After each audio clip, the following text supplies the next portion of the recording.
Hey guys, it's Justin again with the final episode of the Start to Finish series. This is a less essential part of the entire series, but if you plan on sharing your work at any point, it's quite essential. So, the final part to this series is going to be on taking photos. It's going to be what I use for my photos and how I set everything up, and just basically that. Nothing too snazzy. I'm not the best photographer in the world. I don't own the best camera in the world.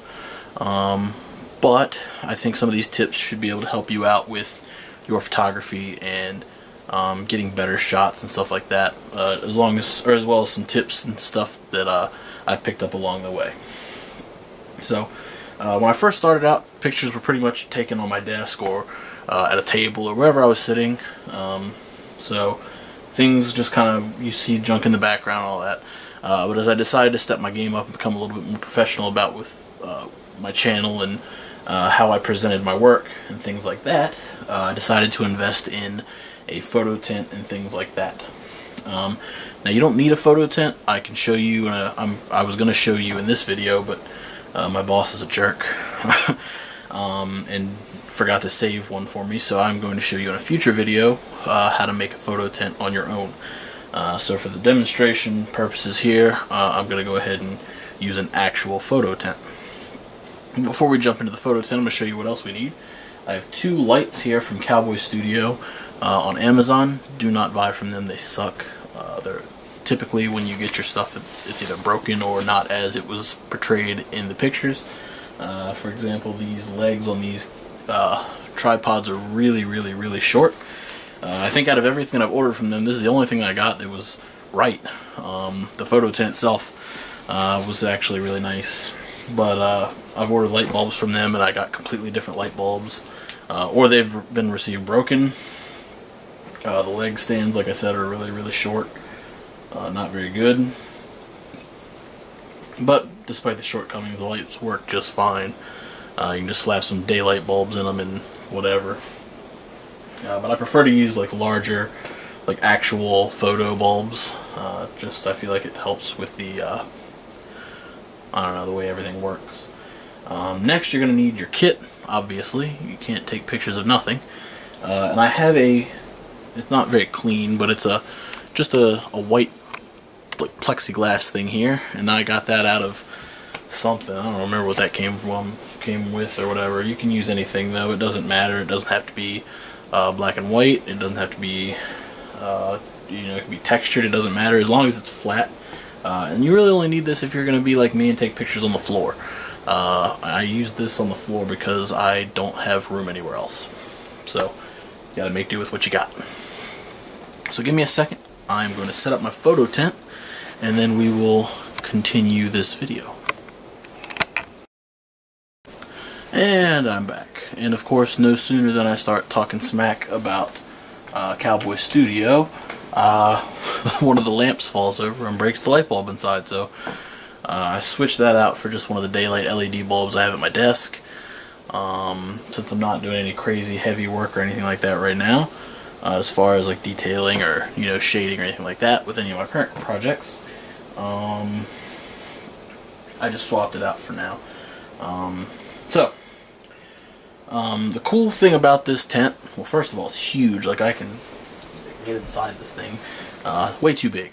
You don't need anything like this unless all you build is perfect grades. It comes with a bunch of backdrops.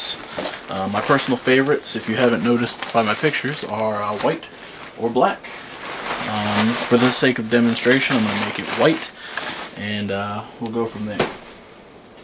So another thing is this tripod, for the sake of, well, at first I'm not going to use it, and then I'll show you why you should use it.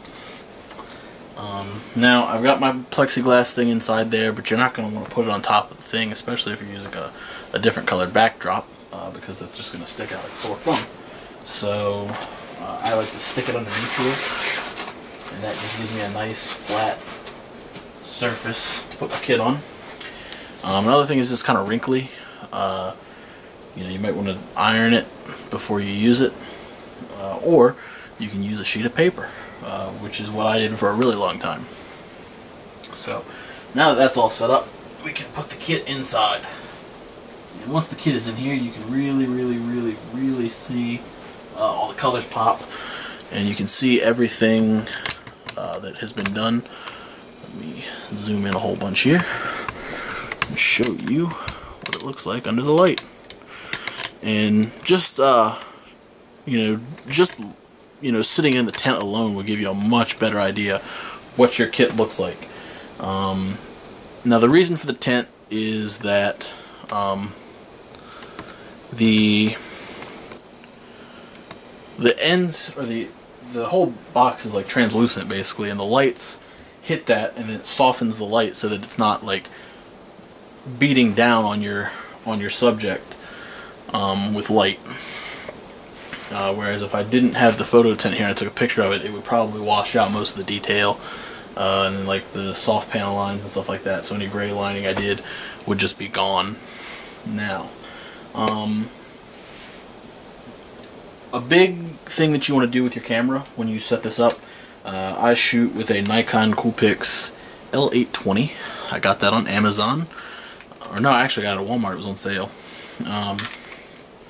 Again, nothing fancy. It's a nice camera for what I do, but I'm not going to drop $1,000 on a camera to take pictures of toys or model kits or anything like that. It just seems a little foolish.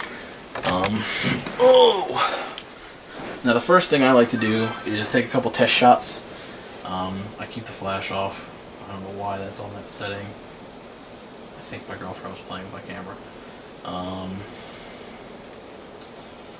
I have to figure out how to do this. There's a... oh, here's a scene. You can change your scenes to whatever, depending on what you're doing. I typically go into...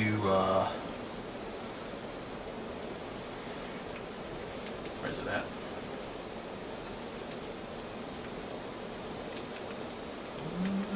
I keep it on easy auto, I think. But I don't keep the flash on. And I play with the exposure. So first I'll put the exposure here.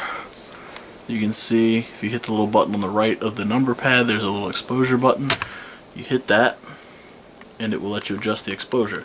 And what that does is it either darkens or lightens your shot. So I'll take one with the exposure on 0.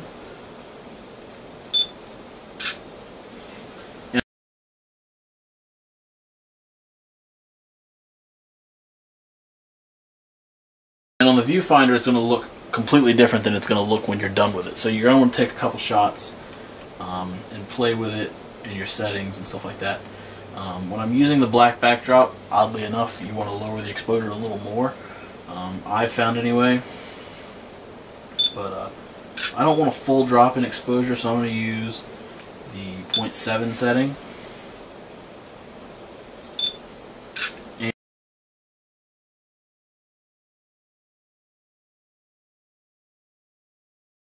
And you just snap your pictures that way. Now, I didn't really compensate. I didn't really think about this before when I was taking pictures and stuff. No matter what, your hand is not going to be completely steady. There's just no way around it. So what you want to do is get yourself a tripod. You don't have to spend a lot of money on a tripod. Just anything will do. And if you're, obviously if you're closer to the ground, you're going to want a smaller tripod. So I'm using this thing. It works pretty good. And you're going to want to set a timer. Now 10 seconds might be a bit long. I think there's a timer setting in the here. I don't know. Whatever. Good enough. So what this does is I'm going to point the camera at my kit. I'm going to kind of frame it up how I want it, and then I'm going to hit the button to take the photo. Now when I do this, it's going to count down the timer, and then it's going to take the picture, and I'll take my hands off the camera entirely. This makes it so there's no shake whatsoever on the photo. So I sit like this, it counts down, and then it's going to take the picture.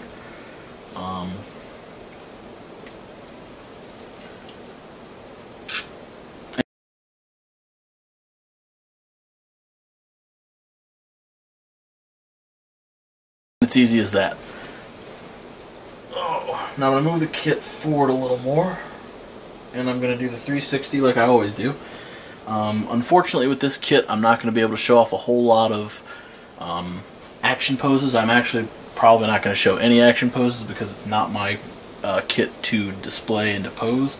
So I want the client to receive it in as best condition as possible, and that means next to no scratches. So I think the most posing I'll do with this thing is I might maybe put the guns in the hands just so you can see that. And then I'll put the gallery at the end of this video, I guess. Or no, I'm going to make the gallery separate, I think. But I will show you the aperture shots or whatever to show the difference between the exposure settings, so you can see those. But that's basically it. Taking pictures is really easy. When it comes to poses, you know, get crazy. Lightning Ace is a really good he's a really good reference, I should say, for taking photos of your kits. He typically does a massive amount of posing on his Gundam kits, and they all look really good. So if you ever run out of ideas, you can do that. You can also check the instruction manual. That usually has some cool poses, usually stuff from the show that you can use as reference. And just check around on the internet. There's plenty of Gunpla builders out there who put their kits in unique poses, and you know, you can just copy those. Just try to give credit where you can. Don't rip people's stuff off and not credit them, please. It's always a good gesture. But that's the end of the Start to Finish series. Thank you guys very much for sticking through this entire series with me. If you have, if you've joined along the way, thank you for that. And hopefully somebody somewhere has learned something, and hopefully this has helped somebody out a little bit. Maybe it's gotten you to step up a little bit and try something new. I think I'm going to do another series, not as long of course, on perhaps resin. So if you guys are interested in that, let me know. Or if there's anything else, anything different you guys would like to see, hit me up. Again, there's going to be plenty more tutorials on this channel. I don't plan on stopping tutorials. There's plenty of other techniques out there that I haven't shown or haven't been able to show. But this is a really good, I think, idea for just showing the steps required to get this kind of look out of a kit. Just a straight paint, straight decal. You know, no fancy customization or anything like that. Just get the work done and get the kit painted, which, again, if you're starting out, I recommend at least painting one kit straight color, or, you know, color swapping, something like that, as opposed to going full-blown custom on your first kit, because there's a lot of things that people don't really take into consideration or don't factor in when they're doing that kind of stuff, and then they get kind of overwhelmed. So it's good to take things one or two steps at a time. Don't stay too close to your comfort zone, but, you know, move out of it a little bit at your own pace. Anyway, that's all for this time. I'm going to go ahead and take some pictures of this guy, and I will get the gallery up shortly after this video, hopefully. Again, if you need anything, if you guys are curious about anything, want to know how to do something, if you have any questions, any comments, let me know. Thumbs up, thumbs down, all that good stuff. You can find me on any social media platform known to man. That's it. So thank you guys again, and I'll see you next time. Later.